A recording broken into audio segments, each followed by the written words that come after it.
అందరికీ కూడా వందనాలండి. మేము శనివారం రాత్రి ప్రార్థన పెట్టుకున్నాం 7:30 ఆ టైంలోని.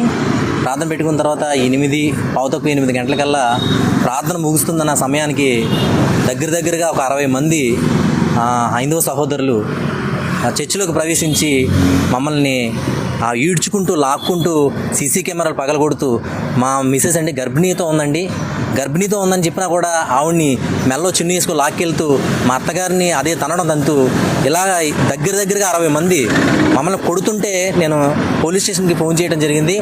వాళ్ళు కూడా వచ్చి మళ్ళీ వెళ్ళిపోయారంట. పోలీసులు కూడా వచ్చి వెళ్ళిపోయారంటండి. మాకు తెలీదు, బయటకంటే క్రౌడ్ ఎక్కువ ఉందని వెళ్ళిపోయారో ఏంటో తెలియదు. మరి తర్వాత ఎస్ఐ గారిని తీసుకొచ్చారంట. వచ్చేసరికి మేము చాలా దెబ్బలు తిన్నామండి. వచ్చిన తర్వాత ఎస్ఐ గారు లోపలికి వచ్చి అప్పటి వరకు కూడా మేము గేట్లు బిగించుకొని వాళ్ళు లోపలికి వస్తుంటే గేట్లు ఆపుకుంటుంటే గేట్లు తంతున్నారు ఎగిరిపించి.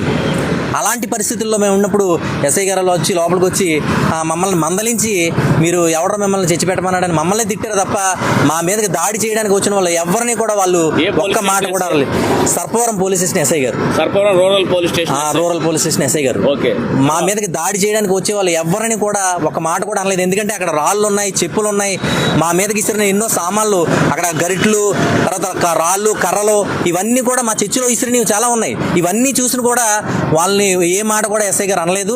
మమ్మల్ని తిట్టి మమ్మల్ని పంపించేశారు అక్కడి నుంచి. తర్వాత మేము ఆ పక్కనే ఒక 1 కిలోమీటర్ దూరంలో మా ఇల్లు ఉంటుందండి, ఇంటికి వెళ్ళిపోయాం. తర్వాత ఉదయాన్నే స్టేషన్కి రమ్మన్నారు. స్టేషన్కి రమ్మంటే సరే సార్ అని చెప్పేసి వెళ్ళిపోయాం. తర్వాత ఉదయం తెల్లవారితే ఆదివారం అండి. ఆదివారం 10 గంటలకల్లా ఫోన్ చేశారు మమ్మల్ని రమ్మని.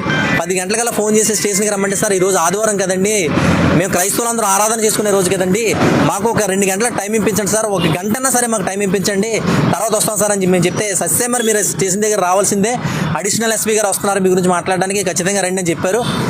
సార్ ఇది ఆదివారం సార్, మేము ప్రార్థన చూసుకొస్తాం సార్ అంటే వెంటనే ఒక 2 కానిస్టేబుల్ పంపించారండి ఇంటికి వచ్చి మమ్మల్ని బలవంతంగా తీసుకెళ్లారు స్టేషన్కి. తీసుకెళ్లేసరికి అక్కడ అడిషనల్ ఎస్పీ గారు కూడా ఎవరు, డిఎస్పీ గారు ఎవరు లేరండి. ఎస్ఐ గారును సిఏ గారు మాత్రమే ఉన్నారు. మేము వెళ్ళడం లోపలికి మమ్మల్ని బూతులు తిట్టడం ప్రారంభించారు. ఎస్ఐ గారును సిఏ గారు అన్న సర్పవరం ఎస్ఐ గారు, సర్పవరం సిఏ గారు మమ్మల్ని బూతులు తిట్టడం ప్రారంభిస్తే మేము అడిగాము, సార్ ఏంటి సార్ రాత్రి చూస్తే వాళ్ళు మమ్మల్ని కొట్టారు, ఇప్పుడేమో మీరేమో మమ్మల్ని తిడుతున్నారు, మాకు న్యాయం జరుగుతుందని ఇక్కడికి వస్తే మీరేమో ఇలా మాట్లాడుతున్నారు ఏంటి సార్ అనేసి, నేను నాతో పాటు సేవ చేస్తున్న నా సహోదరుడు కూడా విజయ్ అని తమ్ముడు ఉన్నాడు, అతను అడిగేసరికి నన్ని ఆ విజయ్ అని తమ్ముడిని కూడా ఇద్దరిని కూడా పైకి తీసుకెళ్లారండి. ఒక రూమ్ చీకటి గదిలా ఉంది. నేను ఎప్పుడు చూడలేదండి పోలీస్ స్టేషన్లో ఇలాంటి పరిస్థితులు ఉంటాయని మాకు తెలియదు. మమ్మల్ని ఇద్దరిని కూడా సొక్కా పట్టుకొని లాక్కుంటూ మెట్ల మీద నుంచి పైకి వెళ్ళిపోయారండి. నన్ను అయితే మామూలు చొక్కా పట్టుకు లాక్కెళ్ళారు. విజయ్ని అయితే కాళ్ళు పట్టుకొని మెట్ల మీద నుంచి లాక్కెళ్ళిపోయారండి. ఆ తల ఆ మెట్లకు తగులుతుండగా పైకి లాక్కెళ్ళిపోయి అక్కడ చీకటి గదిలో గుండ్ల మీద కాళ్ళు పెట్టి అదేదో లారీ టైర్ బెల్ట్ లా ఉందండి, ఆ బెల్ట్ తో పెట్టారు సిఏ గారు ఎస్ఐ గారు అండి. ఫస్ట్ సిఏ గారు పెట్టారు ఫస్ట్ రౌండ్ లోని, తర్వాత రౌండ్ లోని ఎస్ఐ గారు కాలు పెట్టి ఒక్కొక్క దెబ్బ కొడుతుంటేనండి కాలు అలా ఉబ్బిపోతుంది. అరికాళ్ళ మీద అండి, అరకాల మీద ఇద్దరేమో చేతులు పట్టుకో తొక్కుపెట్టి, ఇద్దరేమో కాళ్ళు తొక్కుపెట్టి, ఇతనేమో గుండ్ల మీద కాలు వేసి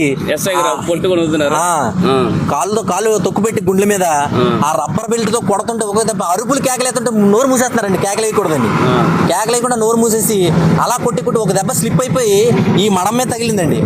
ఒక దెబ్బ అరికాళ్ళకి స్లిప్ అయిపోయి మడం మీద తగిలితే వెంటనే ఇలా ఎంత బొబ్బు వచ్చిందనమాట. చెయ్యికి పట్టనేంత బొబ్బు వచ్చేస్తే అక్కడ ఉన్న రైటర్ అంటే ఎవరు కానండి ఆయన సీఏ గారిని ఆపుతున్నారు.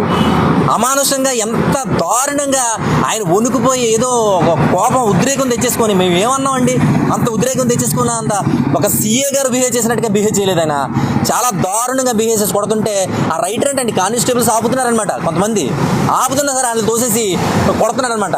కొడుతుంటే ఆ బొబ్బు వచ్చేసేసరికి మళ్ళీ నీళ్ళేసి అలా 3 సార్లు కొట్టారండి. నన్నేమో నేను అడ్డుపడుతున్నాను సార్, చిన్నకూరాడు సార్, చచ్చిపోతాడు సార్, వదిలేయండి సార్, సారీ సార్ అని నేను సారీ చెప్తుండా నన్నేమో ఇలా పట్టి గోడకు నొక్కు పెట్టి వెనుక మీద ఒక గుద్దుతున్నాను. ఇలా దారుణంగా పోలీసులు ఇలా కొడతారన్న విషయం మాకు తెలియదండి. ఎందుకంటే మేం తప్పు చేయలేదు, ప్రార్థన చేసుకోవడం తప్పు కాదు, మేమే ఎవరిని చంపలేదు, ఎవరిని ఏమనలేదండి. మేము ప్రార్థన చేసుకుంటున్నాం అంటే భక్తి పూజ అనేది ఎవరైనా చేసుకోవచ్చు. కానీ ఇలాంటి పరిస్థితుల్లో మమ్మల్ని తీసుకెళ్ళి ఇలాగ మమ్మల్ని కొట్టడం, అదేదో గన్న లాంటిది ఉందండి, అది రివాల్వర్ లాంటిది, అది ఇలా ఇక్కడ పెట్టి మిమ్మల్ని రెండు రోజుల్లో లేపేస్తాం మమ్మల్ని తెలుసుకుంటే. వాళ్ళు దగ్గర 200 మంది ఉన్నారు. చేతికి మట్టి అట్టుకోకుండా మిమ్మల్ని లేపేయగలము, అంత కెపాసిటీ ఏమనుకుంటారా మీరు సీఏ గారు అంటే. ఇంకా బూతులు అయితే చాలా మాట్లాడారు, నేను నా నోటితో చెప్పలేనండి ఆ బూతులు. మా అమ్మల్ని మా భార్యలను కూడా చాలా బూతులు మాట్లాడుతూ చాలా తప్పుడు పదాలు ఉపయోగించి మమ్మల్ని దూషించారండి. అలాంటి పరిస్థితులు మన ఆంధ్రాలోని జరుగుతుంటే, ఎక్కడెక్కడో వీడియోలు చూస్తున్నాం, అలాంటివి మన ఆంధ్రాలో కూడా జరుగుతుంటే నిజంగా మాకైతే నిజంగా అన్నయ్య వీళ్ళందరూ కూడా సపోర్ట్ చేయకపోతే ఈరోజు మేము చచ్చిపోయేవాళ్ళమండి నిజంగా. ఎందుకంటే వాళ్ళు చేసి అలాంటి పరిస్థితులు మమ్మల్ని తీసుకెళ్లారు. నిజంగా మేము ఆత్మహత్య చేసుకొని చచ్చిపోదాం అనుకున్నాం. నిజంగా అన్నయ్య పీటర్ అన్నయ్య గారు కానీ, జాస్వా అన్నయ్య గారు కానీ, జాన్ అన్నయ్య గారు కానీ, వీళ్ళందరూ కూడా ప్రసాద్ అన్నయ్య గారు కానీ, వీళ్ళందరూ మాకు ఫోన్ చేసి అండగా నిలబడకపోతే ఈరోజు మా శవాలు చూసేవారు నిజంగా చచ్చిపోయేవాళ్ళం అండి నిజంగా. ఎందుకంటే అంత అవమానించారు మమ్మల్ని. మేము ఏ తప్పు చేసామని మమ్మల్ని ఇంత అవమానించారు.